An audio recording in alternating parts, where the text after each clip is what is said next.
Ինչու պետք է հարևանի տունն ավելի շքեղ լինի, ընկերուհուս կոշիկներն ավելի գեղեցիկ լինեն, ինչու պետք է նա ավելի գեղեցիկ մեքենա վարի եւ այսպես շարունակ։ Եթե նման մտքերը ձեզ հանգիստ չեն տալիս, ուրեմն նախանձը ձեզ չի շրջանցել։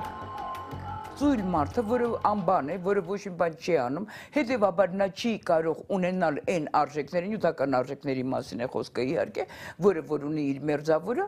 նա սկսում է նախանձել, որ նա չունի։ Բարի նախանձ, չար նախանձ, որքան էլ տարբեր ձևակերպումներ տանք, միևնույն է նախանձը մնում է նախանձ։ Պարզապես մի տարբերություն կա, որ ոչ բոլորն են խոստովանում, որ նախանձում են։ Եթե մարդը բացահայտ ասում է, ես նախանձում եմ, որ ինչ-որ մեկը նիհար է, ես չաղեմ, ես նախանձում եմ, որ նա լավ կրթություն ստացավ, իսկ ես չեմ կարող լավ կրթություն ստանալ, եթե նա այդ բանը ասում է, ուրեմն նա ընդունում է, որ այն մարդը ունի առավելություններ։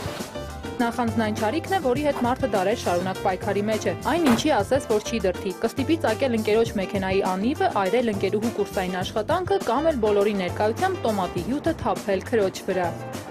Եթե անհատը, անձը ուզում է ունենալ այն ինչը, որ ունի իր մերձավորը, նա նախանձ բառի փոխարեն պետք է դնի մրցակցություն բառը։ Շոու բիզնես, ազգային ժողով, հարևանություն, սրանք նախանձի դրսևորման եւ տարածման ամենաթեժ շրջանակներն են։ Այստեղ նախանձը սահմաններ չի ճանաչում, նույնիսկ մինչև սրտի կաթվածի կարող է հասցնել։ Աղեստամուքսային տրակտն է վատ աշխատում, նևրոզների պատճառ է դառնում, սրտխփու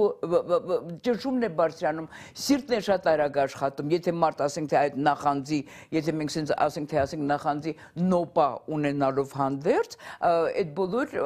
մարմնի մակարդակով այդ բոլոր բաները սկսում են երևալ։